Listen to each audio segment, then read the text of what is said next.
حضرت عبداللہ بن حذافہ جہاد کر رہے تھے، روم کے عیسائیوں نے گرفتار کر لیا، 1000 آدمی نے مل کے پکڑا، گرفتار نہیں ہوتے تھے صحابی، 1000 آدمی نے گھیرا ڈالا، گرفتار کر کے لے گئے، اور جب بادشاہ کے سامنے گئے تو وزیر کہنے لگا بادشاہ بندہ بڑے کام کا ہے، اگر ہمارے قابو آ گیا تو فائدہ دے گا، صحابی ہیں حضرت عبداللہ بن حذافہ، حضرت فاروق اعظم کا زمانہ ہے، اگر قابو آ گیا تو فائدہ دے گا۔ بادشاہ کہنے لگا کیوں، کیا خوبی ہے؟ کہنے لگے ہم 1000 آدمی تھے، یہ اکیلا قابو نہیں آ رہا تھا، 1000 آدمی تھے، اگر ہماری فوج میں شامل ہو گیا تو بہت بڑا جرنیل ملے گا۔ بادشاہ کہنے لگا کوئی مسئلہ نہیں، 2-3 چیزیں ہوتی ہیں بندے کو خریدنے کے لیے، خرید لیتے ہیں۔ بادشاہ کہنے لگا عبداللہ جتنی دولت تجھے چاہیے میں تجھے دے دیتا ہوں، میرے لشکر میں آ جا، معاذ اللہ اسلام چھوڑ دے۔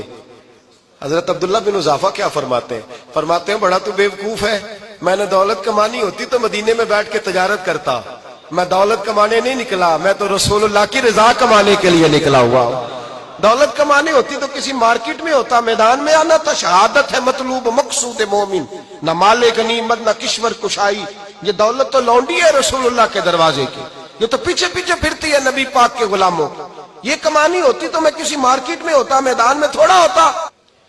عبداللہ بن حذافہ سے ایک دوسری چال چلی، کہنے لگے میاں عہدہ جو تجھے چاہیے، میں بادشاہ ہوں، میرے نیچے جو عہدہ تو کہے گا وہ تجھے مل جائے گا۔ حضرت عبداللہ بن حذافہ کہنے لگے شاید تجھے پتہ نہیں میری تعریف کیا ہے، شاید تو جانتا نہیں میری تعریف کیا ہے۔ کہا صاحب کی کیا تعریف ہے؟ کہنے لگے میں رسول اللہ کا صحابی ہوں، اور کائنات میں سب سے بڑا عہدہ مصطفیٰ کے صحابی ہونے کا عہدہ ہے۔ صحابہ وہ صحابہ تھے جن کی ہر صبح عید ہوتی تھی، خدا کا قرب حاصل تھا، نبی کی دید ہوتی تھی۔ فرمایا میں نے حضور کے جلوے دیکھے ہوئے ہیں، مجھے عہدے کی ضرورت ہی نہیں، اور میں نے عہدہ لینا ہوتا تو میں سیاست کرتا، میں تو شہادت لینے نکلا ہوں میدان میں، عہدے کا میں نے کیا کرنا ہے۔ اب بادشاہ کہنے لگا اسے قتل کر دو، وزیر کہنے لگا نہیں ایک بات اور ہے، مجھے ایک چال اور چلنے دو۔ کہا وہ کیا؟ کہنے لگے میری بیٹی بڑی خوبصورت ہے، مجھے موقع دو اپنی ہی بیٹی کو سجا بنا کے، وہ جوان جس کی جوانی اتنی بڑی ہے کہ 1000 آدمی مقابلے میں کھڑا نہیں ہوتا، اس جوان کے کمرے میں رات کی تنہائی میں بنا سوار کے بی بی کو بھیجا۔ وہ بی بی کہتی ہے میں ساری رات بن سور کے اس صحابی کے کمرے میں بیٹھی رہی، لیکن یہ کیا شخص تھا، ساری رات ہی مصلے پہ بیٹھا رہا، ساری رات ہی، کچھ دیر تھک جاتا تو یہ کریم رسول پہ درود پڑھنا شروع کر دیتا۔ بی بی کہتی ہے سحری ہو گئی تو میں نے چھو کے دیکھا کہ انسان ہے کہ جن ہے، یہ بندہ ہے کہ فرشتہ ہے، چھو کے دیکھا۔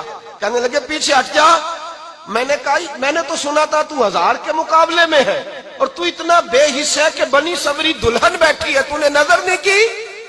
عبداللہ بن حذافہ، بی بی کہتی ہے نظر پھر نہیں اٹھائی، نظر پھر جھکی ہوئی ہے۔ کہنے لگے بی بی میں مجبور ہوں، اب میرے اوپر کوئی حسن نہیں چلتا، میں نے جلوہ بددہا کا دیدار کیا ہوا ہے، اب میری نگاہوں میں جچتا نہیں کوئی، اس لیے کہ جیسے میرے سرکار ہے ایسا نہیں کوئی۔ کبھی بھی اب نہیں کسی کا میرے اوپر جادو چلتا، میں نے مصطفیٰ کو، اور کہا ذرا پیچھے ہٹ کے بیٹھ، مجھے میرے رسول نے غیر محرم سے بچنے کا حکم دیا ہے، ذرا پیچھے ہٹ کے بیٹھ۔ سحری کا وقت تھا، وہ بی بی کہتی ہے اس نوجوان کے جملے میرا سینہ چیر گئے، کلیجہ پھٹ گیا، چیخ نکلی، میں کفر کے عالم میں روئی۔ میں نے کہا مجھے بتا تو صحیح، آخر یہ جذبہ کہاں سے ملتا ہے، آخر یہ روشنی تو میں نے دیکھی نہیں، کہاں سے آتی ہے؟ ایک میرا باپ ہے جو بنا سور کے مجھے تیرے کمرے میں چھوڑ گیا، بتلا یہ کہاں سے کیف آتے ہیں؟ عبداللہ بن حذافہ کہنے لگے اگر کیف لینا ہے تو بھی میرے مصطفیٰ کا کلمہ پڑھ جا، آجا دروازہ رسول پہ جھک جا، مل جائے گا۔ سویرے دروازے پہ باپ آیا بیٹی سے رزلٹ لینے، دروازہ کھولا تو بیٹی نقاب پہنے باہر آئی۔ باپ کہنے لگا کیا بنا؟ کہنے لگی پیچھے ہٹ جا، تو غیر محرم ہے، کافر ہے، میں مسلمان ہوں۔ اس نے کہا کیا ہوا؟ کہنے لگی تیرے جیسے کو باپ کہوں، تیرے جیسے کو جو مجھے استعمال کر رہا تھا، میں تجھے باپ نہیں مانتی، میں اب رسول والی ہو گئی ہوں، میں حضرت فاطمہ کی کنیزہ ہو گئی ہوں، میں اب نبی کریم کی خادمہ ہوں، خبردار میرے قریب نہ آنا۔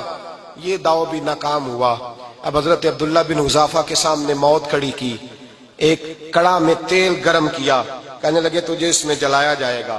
حضرت عبداللہ بن حذافہ رضی اللہ تعالیٰ عنہ جب جلنے کے قریب ہوئے تو رونے لگے۔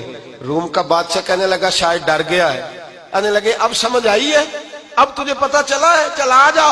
حضرت عبداللہ بن حذافہ کہنے لگے تو کافر ہے، تیری کافروں والی سوچ ہے، اس لیے نہیں رویا کہ موت سے ڈر گیا ہوں، میں تو اس لیے رویا ہوں کہ ایک جان ہے، وہ نبی پاک پہ قربان ہو رہی ہے، کاش رب مجھے 1000 جان دیتا، میں ساری مصطفیٰ پہ قربان کر دیتا۔